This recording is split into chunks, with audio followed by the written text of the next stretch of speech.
A'udzubillahi minasyaitonirrajim. Bismillahirrahmanirrahim. Alhamdulillahirabbil alamin.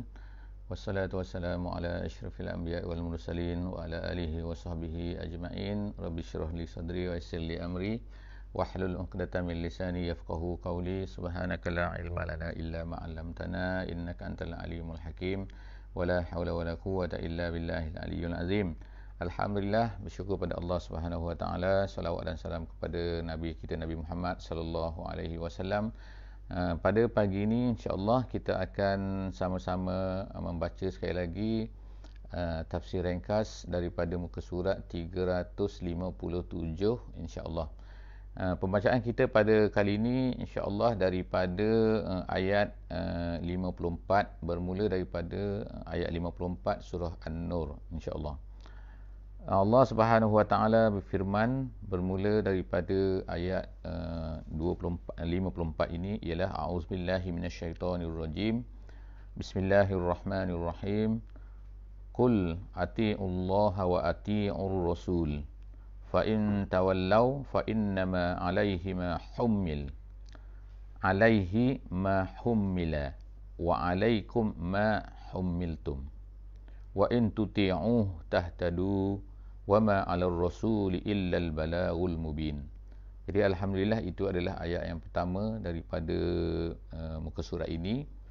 Jadi ayat ini sebenarnya ataupun muka surat ini sebenarnya ada dua part yang besar. Yang pertama, part yang pertama ialah beberapa suruhan Allah Subhanahu Wa Taala kepada orang yang beriman.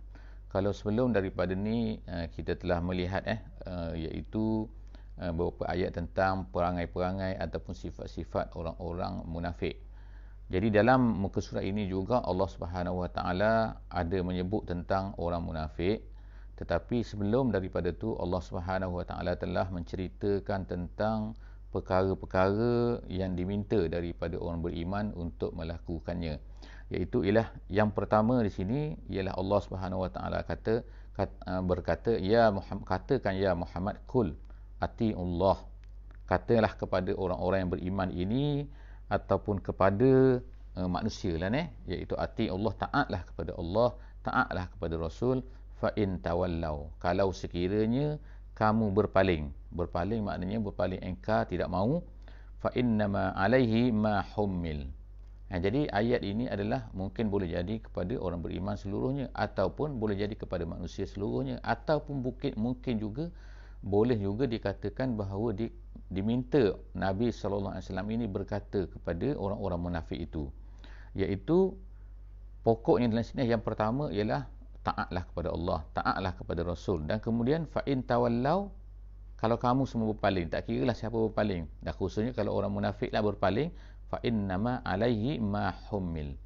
Jadi apa yang dikatakan iaitu alaihi, ke atas Nabi lah apa yang ma hummil, iaitu mahumil yang pertama ini ialah at-tabligh. Maknanya at-tabligh artinya fa innama alaihi, ke atas Muhammad ini kewajipannya apa? Kewajipannya ialah menyampaikan sahaja, itu mahumil. Wa alaikum mahumiltum, dan ke atas kamulah apa yang kamu disuruh buat, iaitu apa yang diminta oleh Allah Subhanahu Wa Taala kepada kita semua supaya buat, kepada manusia supaya buat, ialah mengikut dan taat kepada Rasul. Jadi yang pertama itu ialah Nabi Muhammad SAW bertanggungjawab untuk menyampaikan. Itu adalah arahan Allah supaya menyampaikan kepada manusia. Dan ke atas manusia pula ialah apa? Mereka mesti melakukan taat kepada Rasul. Kerana itu adalah hasil tuntutan daripada kalimah syahadah kan. La ilaha illallah, kemudian Muhammadur Rasulullah. Wa in tuti'uhu tahtadu. Jadi balasannya kalau kamu ni taat kepada Allah, taat kepada Rasul, maka kamu akan mendapat petunjuk. Jadi artinya petunjuk ini terletak pada satu saja, bukan hanya kita berdoa sahaja kemudian kita tidak mengikut Allah dan tidak mengikut Rasul, tapi dengan mengikut Allah, dengan taat kepada Allah dan taat kepada Rasul, tahtadu, kamu akan mendapat petunjuk. Wa ma 'alal rasuli illal balaghul mubin. Kemudian pada akhir ayat tu Allah Taala mengatakan bahawa Nabi ni ataupun Rasul ni kerja mereka hanyalah untuk menyampaikan. Al-Mubin maknanya terang maknanya. Jadi al-balaghu al-mubin, menyampaikan dengan terang. Jadi maknanya sini ulama-ulama tafsir telah menjelaskan bahawa tabligh ini tidak cukup dengan hanya satu sahaja, iaitu tabligh sahaja, iaitu kerja kita menyampaikan, tapi kita kena juga berfikir supaya tabligh yang kita buat itu adalah mubin, iaitu dia menjelaskan. Jadi tabligh itu ialah menyampaikan supaya apa yang kita cakap tu ialah sampai kepada manusia. Tetapi tidak cukup hanya sekadar dengan sampai sahaja, tapi dia mestilah sampai, dan kemudian sampai dalam keadaan ianya boleh difahami. Artinya kalau orang tu bercakap memahami bahasa Melayu, jadi artinya kita bercakap menggunakan bahasa Melayu, okey, maknanya orang tu boleh faham. Tapi kalau orang tu tak faham bahasa Melayu, kemudian kita bercakap dalam bahasa Melayu, artinya dah sampai tetapi tidak mubin. Jadi artinya sini mestilah al-balaghu al-mubin, kita kena cari jalan bagaimana nak membuatkan supaya apa yang kita sampaikan tu boleh menjelaskan, boleh jelas, boleh nampak dengan clear kepada orang yang disampaikan tu. Seterusnya ialah ayat 55. Wa'adallahu allazina amanu minkum wa amilus solihat la yastakhlifannahum fil ardi kama istakhlafal ladzina min qablihim. Jadi ayat ni ialah ayat janji Allah Taala. Jadi bila kita baca ayat ni, kita mesti ingat bahawa Allah Subhanahu Wa Taala telah memberi janji. Janji kepada siapa? Janji kepada orang yang beriman. Daripada mereka, minkum, daripada kamu, dan juga orang yang beramal soleh.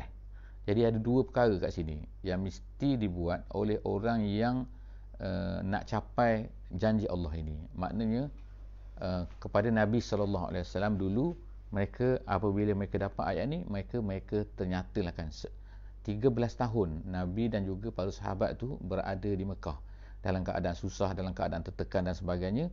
Tiba-tiba, maka selepas daripada tu Allah Ta'ala berikan kepada mereka Madinah tu. Jadi artinya kat sini adalah apa? Mereka telah mendapat janji Allah Subhanahu Wa Ta'ala. Jadi Allah Ta'ala telah menjanjikan apa? Allah Ta'ala janjikan kepada orang beriman dan kepada orang yang beramal soleh ni, iaitu la yastakhlifannahum. Jadi ada dua, ataupun kita kata ada tiga kat sini. Tiga apa? Yang dikatakan tiga taukid. Tiga taukid ini ialah yang pertama la. Yang keduanya ialah nun di belakang tu. Kalau asalnya ialah yastakhlifa, gitu yastakhlifu lah. Yastakhlifu, iaitu Allah Ta'ala akan menjadikan mereka itu sebagai khalifah. Tapi Allah Ta'ala tambahkan depan tu la, kemudian tambah lagi di belakang tu dengan nun. Dan nun tu ada dua jenis yang kita sebut sebelum daripada ni, iaitu yang pertama nun taukid ni dalam secara mati. Nun tu mati, maknanya kalau ikut nun mati la yastakhlifan hum, gitu. La yastakhlifan hum. Tapi di sini dia gunakan nun yang bersabdu. Nun bersabdu ni sebenarnya ialah taukid dua kali. Kalau ikutnya nun bersabdu ni ialah nun, gitu Jadi di sini ada lam, kemudian ada nun, kemudian ada nun dua kali seolah-olahnya. Jadi artinya sungguh-sungguh benar-benar Allah Ta'ala akan berikan kepada orang yang beriman dan orang amal soleh ni, dia akan menjadi khalifah. Apa makna khalifah? Khalifah artinya kalau ikut terjemahan kan ialah menjadi orang-orang yang akan memegang kuasa. Memegang kuasa di atas muka bumi ini, fil ardi. Jadi kita tengok pada hari ini orang Islam tidak memegang kuasa. Orang Islam ni macam hina. Orang Islam ni macam dalam keadaan takut. Jadi semua benda tu yang disebutkan tu sebenarnya ialah yang ada dalam ayat-ayat selepas daripada ni. Iaitu apa? Allah Ta'ala sebut ni, iaitu yang pertama, janji Allah akan memberikan mereka ni menjadi khalifah. Khalifah artinya tak seperti nama khalifah, tapi boleh jadi nama presiden ke, nama orang kuat ke, nama apa. Tapi makna kat sini ialah satu kuasa besar lah, ataupun digelar oleh setengah ulama dengan nama Ustaziatul Alam. Kemudian bagaimanakah bentuk dia? Iaitu sebagaimana yang Allah Ta'ala telah beri menjadi khalifahnya orang-orang yang sebelum daripada kamu. Siapa? Seperti Nabi Sulaiman alaihissalam, ataupun siapa-siapa lagi yang mana Allah Ta'ala janji kepada mereka ni untuk menjadi khalifah, menjadi kuasa besar. Kemudian tu yang kedua, wala yumakkinanna lahum dinahumul ladzi irtada lahum. Kemudian Allah Ta'ala kata memantapkan, menguatkan untuk mengembangkan agama yang dia redha, iaitu Islam lah. mana Allah Ta'ala akan mantapkan Islam di atas muka bumi ini.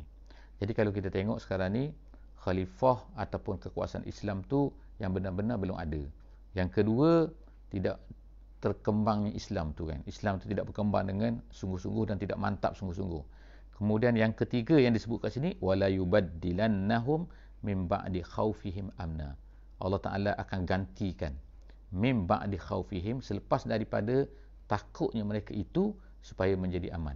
Maknanya mula-mula orang Islam ini dia akan mesti, orang yang bawa Islam dia mesti akan berada dalam ketakutan dulu. Ketakutan maknanya seperti Nabi sallallahu alaihi wasallam berada di Mekah tu, dia dalam keadaan takut. Orang Islam dalam keadaan takut kat situ. Takut kena seksa, takut maknanya suasana lah takut, bukan mereka tu takut, tapi suasana tu menyebabkan mereka tu takut. Allah Ta'ala. Tapi selepas daripada tu, mereka menjadi berani, mereka menjadi berkuasa, dan mereka tidak lagi takut semasa berada di Madinah, terutama selepas daripada peperangan Ahzab. Jadi apa yang itu adalah merupakan janji Allah. Ada 3 janji Allah sini bagi orang yang beriman, bagi orang yang beramal soleh, iaitu menukarkan mereka menjadi orang-orang yang hebat di atas muka bumi ini, dan yang kedua meneguhkan agama, dan kemudian yang ketiganya menukarkan ketakutan itu menjadi hilang. Jadi mereka menjadi aman, merasa aman. Macam kita sekarang kan, kita ni ada kuman corona, kita rasa takut kadang-kadang tu kan. Takut apa? Tak tahu kuman tu di mana kan. Kita nak jumpa orang pun takut, kita nak ni orang pun takut kan. Tapi takut itu adalah benar lah kan. Sebab apa? Tapi perasaan itu akan ditukarkan oleh Allah dengan apa-apa cara sekalipun, mungkin dengan menghilangkan, dengan jemput vaksin, dengan apa semua, tapi akan hilang. Tapi itu adalah sebahagian daripada bentuk takut lah yang kita nak ceritakan. Jadi takut ni banyak jenis. Takut kepada musuh dan sebagainya, tapi semua benda ni akan hilang, diberikan oleh Allah Ta'ala, iaitu wala yubaddilannahum min ba'di khaufihim amna. Kemudian ya'budunani la yusyrikuna bi syai'a. Ada pendapat ulama mengatakan ya'budunani la yusyrikuna bi syai'a tu ialah sifat kepada mereka tu. Sifat kepada orang-orang yang tadi itu, orang-orang beriman dan beramal soleh. Ada yang mengatakan bahawa kerana mereka beriman, kerana mereka berabdikan diri pada Allah sahaja dan tidak syirik, itulah menyebabkan mereka mendapat ketiga-tiga janji Allah itu. Tapi apapun, insya-Allah itu adalah perkara yang mestilah ada pada orang-orang yang beriman dan beramal soleh itu. Wa man kafara ba'da zalika faulaika humul fasiqun. Allah kata siapa yang kufur selepas daripada itu, maka mereka adalah orang-orang yang fasik. Seterusnya, ayat seterusnya ialah ayat 56. Wa aqimus solah wa atuz zakah wa ati'ur rasul la'allakum turhamun. Ini adalah 3 perkara yang disebutkan ialah core kepada ayat sebelumnya. Ayat sebelumnya tadi ialah beribadah kepada Allah dan jangan syirik. Kemudian menurut ulama dia kata ini adalah merupakan macam mana nak implementkan. Nak implementkan ya'budu tu, ibadah tu ialah dengan core dia ia terletak kepada mendirikan solat, menunaikan zakat dan taat kepada Rasul. Jadi kalau ada benda tu, ketiga-tiga tu, maka cukuplah orang tu kan. Jadi kita ni taat pada Rasul, iaitu dengan kita mengamalkan Quran dan juga mengamalkan sunnah tu. Seterusnya ialah ayat 57. La tahsabanna allazina kafaru mu'jizina fil ardi wa ma'wahumun nar wa la bi'sal masir. Maksud sini, janganlah kamu menyangka orang-orang yang kafir itu mu'jizin. Mu'jizin di sini ialah la tahsabanna tu ada dua bacaan kat situ. Ada la yahsabanna. Ada la tahsabanna. Kalau la tahsabanna maksudnya larangan. Janganlah kamu sangka. Kalau la yahsabanna artinya ialah orang-orang kafir itu tidak boleh menyangka bahawa mereka ini mu'jizina. Apa arti mu'jizin? Mu'jizin artinya ialah melemahkan. Dia ajaza mu'jiz. Dia ada mu'jaz. Kalau mu'jaz tu dilemahkan. Kalau mu'jizin artinya kamu ni melemahkan. Jadi orang kafir ni jangan menyangka bahawa, ataupun kamu ni jangan menyangka bahawa orang kafir ini boleh mu'jizin. Mu'jizin ni maknanya melemahkan Allah, ataupun mereka ni boleh lawan kuasa Allah. Jadi kalau kita rasa macam hebat dia kan, kuasa besar dia ni, jadi macam boleh lawan Tuhan kan, macam kuasa Tuhan pun macam tengok kan senyap je kan. Jadi jangan kita rasa bahawa Tuhan ini boleh dilemahkan oleh kuasa mereka tu. sangat-sangat tak mampulah mereka ni kan. Jadi sebab itulah kata la tahsaban, jangan kita sangka apa ni orang kafir itu mereka ni boleh mu'jizina, boleh mengalahkan, melemahkan, melawan kuasa Allah itu. Wa ma'wahumun nar, bagi mereka tempat duduknya adalah neraka, wala bi'sal masir, itu adalah seburuk-buruk tempat kembali. Seterusnya ialah Allah Ta'ala ni bawa kita kembali semula dalam ayat 58 ataupun ayat yang terakhir lah dalam perbincangan kita pada pagi ni, iaitu kembali semula kepada adab. Jadi sebelum daripada ni kita kata surah An-Nur ni ialah surah adab, surah adab kemasyarakatan. Cerita semua adab-adab dalam rumah, adab dengan dalam masyarakat ahli, semua tu adalah berkaitan dengan benda-benda yang mungkin boleh membawa kepada zina, seperti mana yang disebutkan dalam muka surat yang pertama surah ini. Jadi Allah Ta'ala semua membuat perkara-perkara yang dipanggil sebagai domanat. Domanat tu artinya lah jaminan-jaminan ataupun perkara-perkara yang kalau kita laksanakan, dia akan menghalang berlakunya zina tu dalam ayat yang awal-awal. Jadi zina tu disebutkan hukum yang awal-awal, tapi selepas daripada tu dalam surah An-Nur ni dia ceritakan tentang adab-adab yang perlu kita jaga. Jadi ayat 58 pada muka surat ini dia menceritakan salah satu lagi daripada adab. Adab apa yang disebutkan sini? Itu adab masuk ke dalam bilik. Yang sebelum ni adab masuk dalam rumah. Tapi sekarang ni adab masuk dalam bilik pula. Iaitu apa? Mestilah dua jenis manusia yang disebutkan kat sini. Iaitu yang pertama sekali hamba-hamba. Jadi hamba-hamba ni dah tak ada dah di zaman sekarang ni. Yang ada ialah khadam, iaitu orang-orang gaji, orang-orang yang duduk di rumah kan. Jadi mereka-mereka ni dikatakan oleh ulama sekarang ni ialah mengambil hukum yang hampir samalah kan. Walaupun Allah Ta'ala tak sebut sini. Sebab apa? Yang dimaksudkan dengan hamba ini ialah maknanya iaitu ada dalam surah ini disebut sebagai tawafun. Tawafun maknanya tawafun ni ialah orang-orang yang bersekitar, berpusing-pusing dalam rumah ni. Maknanya berlega-lega dalam rumah kita kan. Jadi siapa kalau sekarang ni orang gaji lah kan iaitu orang yang berlega-lega. Jadi Allah Ta'ala sebutkan kat sini bahawa yang pertama ialah hamba ataupun yang orang gaji kita sebut tadi tu, dan juga yang keduanya kanak-kanak yang kecil yang belum lagi balik dan tidak faham lagi aurat perempuan. Jadi mereka yang kecil tu mungkin setahun, 2 tahun, 3 tahun, mereka ni tak faham lagi pasal aurat-aurat ni. Jadi dua jenis manusia ni, dua jenis kategori orang ni dia kata bila nak masuk dalam bilik, maka dia mesti, bilik mana? Bilik ibu bapa lah maka dia mestilah meminta izin. Mestilah meminta izin. Bila? Iaitu 3 kali dalam satu hari. 3 waktu dalam satu hari. 3 waktu. Jadi 3 waktu ni ialah bila? Iaitu yang pertama min qabli solatil fajri, sebelum subuh. Yang kedua wahina tad'una thiyabakum minaz zahirah, iaitu ketika tengah hari. Ketika tengah hari ni sifat orang Arab dan sebagainya ialah makna ketika panas kan pada masa tu ataupun ketika orang nak berehat pada ketika tengah hari ni. Dan yang ketiga wa min ba'di solatil isya', selepas daripada solat isyak biasanya ialah orang tukar pakaian nak tidur semua kan gitu kan. Jadi ketiga-tiga waktu ni yang disebutkan dalam ayat ni ialah maknanya salasu auratil lakum. Allah Taala kata tiga salasa auratil lakum. Aurat ni daripada perkataan disebutkan ulama bahasa ialah daripada perkataan al-ar. Al-ar ni maknanya sesuatu benda yang memalukan. Jadi Allah Ta'ala jadikan sifat pada manusia tu, dia rasa malu kalau terbuka anggota-anggota yang tertentu. Jadi sebab itulah Allah Ta'ala sebut sini, maka dua jenis manusia tadi tu, dua kategori orang tu, mestilah minta izin kalau nak masuk pada 3 waktu tu. Tetapi selain daripada 3 waktu tu, maka dia kata tak, kalau ikutnya ialah terbalik daripada tu, tak perlulah minta izin. Tak perlu minta izin.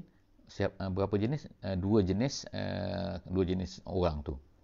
Tapi kalau orang tu dah balik, kanak-kanak tu dah balik, kanak-kanak tu dah besar, maka dia mesti minta izin. Tak kiralah tiga masa ni tak dimasukkan. Maknanya tak kiralah bila-bila pun mesti kena minta izin. Laisa alaikum wala alaihim junahum ba'dahunna. Selepas daripada waktu 3 tu, maka tak perlulah minta izin. Maknanya boleh masuklah untuk kanak-kanak kecil dan juga khadam tadi. Sebab apa? Allah Ta'ala bagi yang dipanggil sebagai illah kat situ kan. Illah kat situ ialah Kenapa? Illah ni makna sebab. Kenapa mereka ni perlu minta izin pada ketiga saja, dan selain daripada tiga tu tak perlu, iaitu kerana mereka itu tawafuna alaikum.